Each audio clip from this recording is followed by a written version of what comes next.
معزز سامعین السلام علیکم۔ آج کے ویڈیو کا موضوع ہے مرزا غالب کی مکتوب نگاری بمعنی خطوط نگاری۔ سماعت فرمائیں ڈاکٹر سمیہ باغبان کی آواز میں۔ مرزا غالب کی مکتوب نگاری۔ لازوال انگریزی نظم فردوس گمشدہ کے خالق ملٹن کے بارے میں ایک نقاد نے کہا تھا کہ اس نے یہ شہرۂ آفاق نظم نہ کہی ہوتی اور صرف اپنا نثری شیپارہ ایر یو پے جی ٹی کا تصنیف کیا ہوتا تو بھی انگریزی ادب میں اس کا وہی رتبہ ہوتا جو آج ہے۔ یہ قول نقل کرنے کے بعد پروفیسر خواجہ احمد فاروقی لکھتے ہیں، خاکم بدہن اگر دیوان غالب نہ ہوتا اور صرف خطوط غالب ہوتے تو بھی غالب غالب ہی رہتے۔ بے شک غالب جتنے بڑے شاعر ہیں اتنے بڑے نثر نگار بھی ہیں۔ اردو زبان جس روپ رنگ کے ساتھ ہم تک پہنچی ہے اس میں 3 بزرگوں کا خون جگر شامل ہے۔ یہ ہیں میر امن، غالب اور سر سید۔ میر امن نے بول چال کی زبان کو پہلی بار ادبی زبان کا رتبہ عطا کیا۔ غالب نے اپنے خطوط سے یہ ثابت کر دیا کہ سادہ نگاری کا ایک انداز ایسا بھی ہو سکتا ہے جس پر 1000 بناؤ سنگار نثار کیے جا سکتے ہیں۔ آگے چل کر سر سید نے اسے ایک عالمانہ وقار بخشا اور یہ بے مایہ سی زبان جسے حقارت سے ریختہ یعنی گری پڑی زبان کہا جاتا تھا، دیکھتے ہی دیکھتے علم و حکمت کے خزانوں سے مالا مال ہو گئی۔ مراد یہ ہے کہ اردو نثر کے بنیادوں کو استوار کرنے میں خطوط غالب کا رول بہت نمایاں ہے۔ غالب کے خطوط نہ ہوتے تو سر سید کے مضامین بھی نہ ہوتے۔ خطوط غالب کی دلکشی کا راز۔ ان خطوط کی دلکشی کا اصل راز یہ ہے کہ اس زمانے میں خط لکھنے کا جو انداز تھا مکتوب نگار نے اسے خیر آباد کہہ دیا اور روش عام سے ہٹ کر یہ خطوط لکھے، شاعری کا معاملہ ہو یا مکتوب نگاری کا۔ غالب نے کسی کے نقش قدم پر چلنے کو کسر شان سمجھا، انہوں نے اپنا راستہ آپ نکالا۔ اب اس کی تفصیل ملاحظہ ہو۔ جدت پسندی۔ مکتوب نگاری میں غالب کا سب سے بڑا کارنامہ یہ ہے کہ خط لکھنے کا جو طریقہ اس وقت رائج تھا غالب نے اسے یکسر رد کر دیا۔ مکتوب نویسی کے مروجہ انداز کو وہ کتنا ناپسند کرتے ہیں مندرجہ ذیل تحریر سے اس کا اندازہ لگایا جا سکتا ہے۔ کیوں سچ کہیو، اگلوں کی خطوط کی تحریر کی یہی طرز تھی، یہاں اپنی تحریر کی تعریف مقصود ہے۔ ہائے کیا اچھا شیوا ہے، یہ اس زمانے کے انداز تحریر پر طنز ہے۔ جب تک یوں نہ لکھو وہ خط ہی نہیں ہے۔ چاہ بے آب ہے، ابر بے بارہ ہے، نخل بے میوہ ہے، خانہ بے چراغ ہے، چراغ بے نور ہے۔ ہم جانتے ہیں تم زندہ ہو، تم جانتے ہو ہم زندہ ہیں۔ امر ضروری کو لکھ لیا، زوائد کو اور وقت پر موقوف رکھا۔ اسی خط میں میر مہدی مجروح کو شکایتاً لکھا ہے کہ تم کو خط نویسی کی محمد شاہی روش پسند ہیں، یہاں خیریت ہے، وہاں کی عافیت مطلوب ہے۔ خط تمہارا بہت دن کے بعد پہنچا، جی خوش ہوا۔ غالب نے جن طریقوں کو رد کر دیا یا جن میں رد و بدل کی، ان کی تفصیل یہاں پیش کی جاتی ہے۔ نمبر 1، مدتوں سے رواج چلا آ رہا تھا کہ مکتوب الیہ کو خوش کرنے کے لیے لمبے لمبے القاب لکھے جائیں۔ ان القاب کو ایک طرح کی مدح سرائی کہنا چاہیے اور ایسی مدح سرائی جو قصیدے میں بھی دشوار ہو۔ غالب نے یہ القاب و آداب موقوف کر دیے اور ان کی جگہ مختصر القاب استعمال کیے۔ ایک خط میں لکھتے ہیں، میرا طریقہ یہ ہے کہ مکتوب الیہ کو آواز دیتا ہوں اور کام کی بات شروع کر دیتا ہوں۔ چنانچہ ان کے القاب بہت مختصر ہوتے ہیں، مثلاً بھائی، مہراج، صاحب، برخوردار، میری جان، جان غالب، بندہ پرور، قبلہ و کعبہ، بھائی صاحب، کیوں صاحب، اور یہ دلچسپ طرز تخاطب، جانا، عالی شانہ۔ کبھی کبھی ذرا لمبے القاب بھی لکھے ہیں، جسے تفتہ کو کاشانائے دل کے ماہ 2 ہفتہ، منشی ہر گوپال تفتہ، مکتوب الیہ کو ماہ 2 ہفتہ یعنی 14ویں کا چاند کہہ کر تشبیہ سے بھی کام لیا اور ہفتہ تفتہ کا قافیہ بھی ملا دیا۔ والی رامپور کو اس طرح مخاطب کرتے ہیں، مشفق و مہرباں نواب کلب علی خان کو غالب نیم جان کا سلام قبول ہو۔ یہ قافیہ پیمائی اور لمبے القاب کہیں مکتوب الیہ کو خوش کرنے کے لیے ہیں اور کہیں صرف یہ ثابت کرنے کے لیے کہ دیکھو ہمیں عاجز نہ سمجھنا۔ مکتوب نویسی کی قدیم روش میں ہم کسی سے کم نہیں۔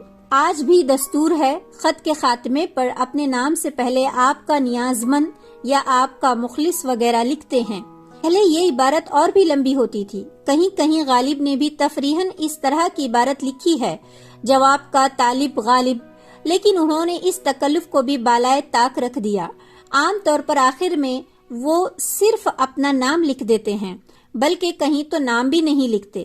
ایک خط میں لکھتے ہیں، لو ہم اپنا نام نہیں لکھتے، دیکھتے ہیں تم ہمیں پہچان جاتے ہو یا نہیں۔ اور کون ہوگا جو غالب کو ان کے طرز تحریر سے نہ پہچان جائے۔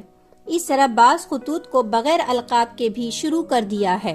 نمبر 2، آج تک یہ دستور چلا آتا ہے کہ کسی کو دعا یا سلام لکھنا ہو تو خط کے آخر میں لکھتے ہیں۔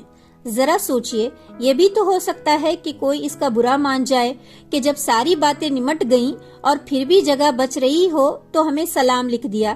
خط کے آخر میں سلام لکھنے کے دستور کے غالب نے پرزے اڑا دیے۔ کسی کو دعا یا سلام لکھنا ہو تو وہ کبھی بالکل شروع میں لکھتے ہیں، کبھی بالکل آخر میں اور کبھی درمیان میں، اور وہ بھی اس طرح کہ کوئی نئی بات پیدا ہو جائے۔ میر مہدی مجروح کو ایک خط کے درمیان میں لکھتے ہیں، میر سرفراز حسین کو میری طرف سے گلے لگانا اور پیار کرنا، میر نصیر الدین کو دعا اور شفیع احمد صاحب کو سلام کہنا، میرن صاحب کو نہ سلام نہ دعا، بس یہ خط پڑھا دو۔ یہ انداز کے نہ سلام نہ دعا، بس یہ خط پڑھا دو، ہزار دعا سلام سے بڑھ کر ہے، کیونکہ اس جملے کے ایک ایک لفظ میں بے پناہ پیار بھرا ہوا ہے۔ نمبر 3، اسی طرح خط میں تاریخ کی جگہ بھی مقرر ہے۔ شروع میں لکھو تو بالکل اوپر کنارے پر، ورنہ بالکل نیچے لکھو۔ غالب ایسا بھی کرتے ہیں، اور کبھی خط کی عبارت میں جہاں جی چاہا شروع، درمیان، آخر میں تاریخ لکھ دی۔ مطلب یہ ہے کہ جو دنیا کرتی ہے وہ کرنا ان کے بس کی بات نہیں۔ ان کا مزاج دنیا سے الگ اور بالکل نرالا تھا۔ ایک خط میں لکھا ہے اور سچ لکھا ہے، بھائی میں اپنے مزاج سے لاچار ہوں۔ غالب نے اپنے خطوں میں بول چال کی عام زبان استعمال کی ہے۔ یہ رد عمل تھا اس مصنوعی زبان کا جس کا اس زمانے میں چلن تھا۔ اس وقت مکتوب نویسی کی اصل زبان تو فارسی تھی، مگر اردو میں بھی خط لکھے جانے لگے تھے۔ انداز ان کا بھی فارسی جیسا تھا، یعنی لفظوں کی بے حد ریل پیل، حد سے زیادہ مبالغہ اور تصنع۔ غالب نے اس کے برعکس بات چیت کا انداز اختیار کیا۔ کئی خطوں میں لکھا ہے کہ یہ خط و کتابت نہیں، بے تکلف بات چیت ہے۔ ایک جگہ لکھتے ہیں، میں نے وہ انداز تحریر ایجاد کیا ہے، مراسلے کو مکالمہ بنا دیا، ہزار کوس سے بزبان قلم باتیں کیا کرو، ہجر میں وصال کے مزے لیا کرو۔ بہت سے خطوں کی شروعات ہی اس طرح ہوتی ہے جسے بے تکلف بات چیت کی جا رہی ہو۔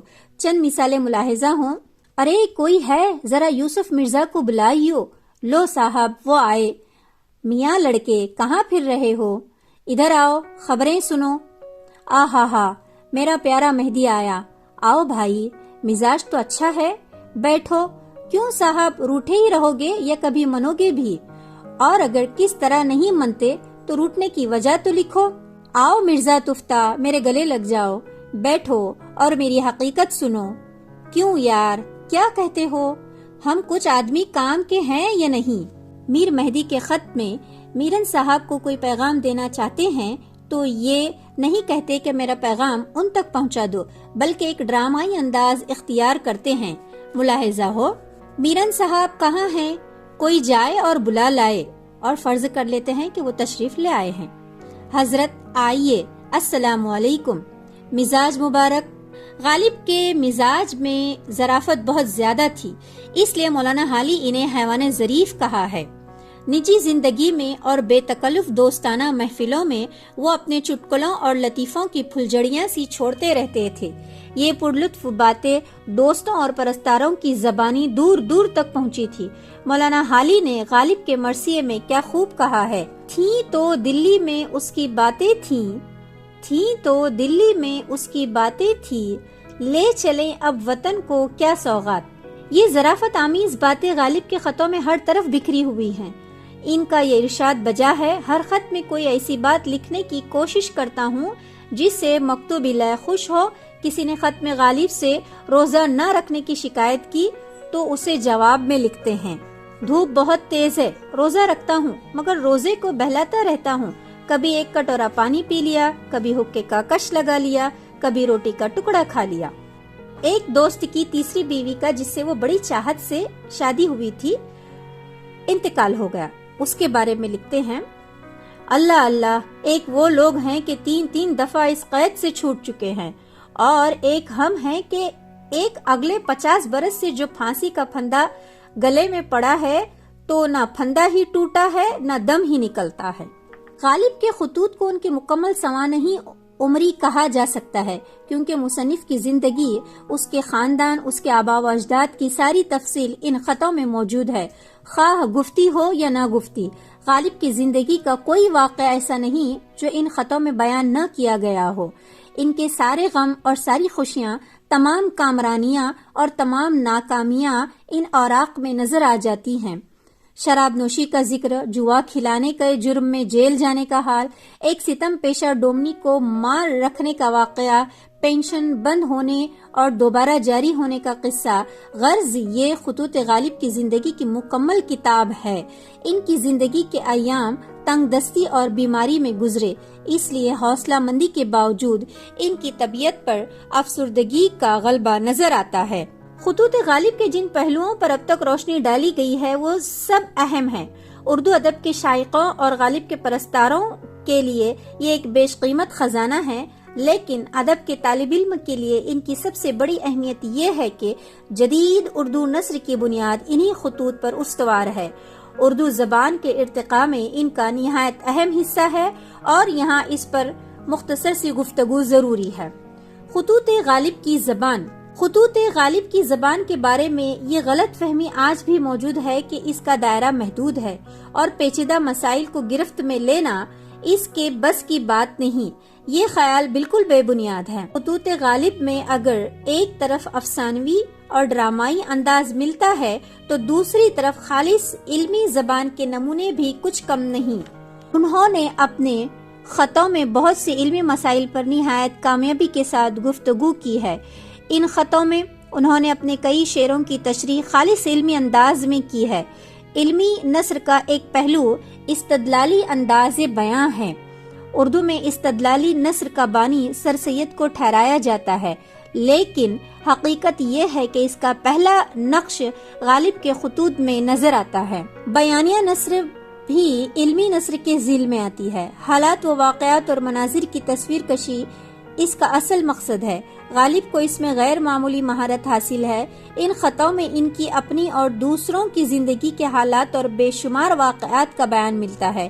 ان کے یہاں اس کی بے شمار مثالیں موجود ہیں۔ مثال کے لیے ذیل میں صرف 2 سطریں پیش کی جاتی ہیں۔ صبح کا وقت ہے، جاڑا خوب پڑ رہا ہے، انگیٹھی سامنے رکھی ہے، 2 حرف لکھتا ہوں، ہاتھ تاپتا جاتا ہوں۔ غالب کو اس کا انداز بھی نہ ہوگا کہ جو کام وہ تفریحی مشغلے کے طور پر اور محض دل لگی کے لیے کر رہے ہیں وہ ایسا نتیجہ خیز ثابت ہوگا، اور اپنا دل بہلانے اور دوستوں کو خوش کرنے کے لیے لکھے گئے ان خطوں کی بنیاد پر ایک جدید زبان کا ایسا قصر بلند تعمیر ہوگا جس کی رفعت و عظمت کا اپنوں اور بیگانوں سبھی کو اعتراف ہو۔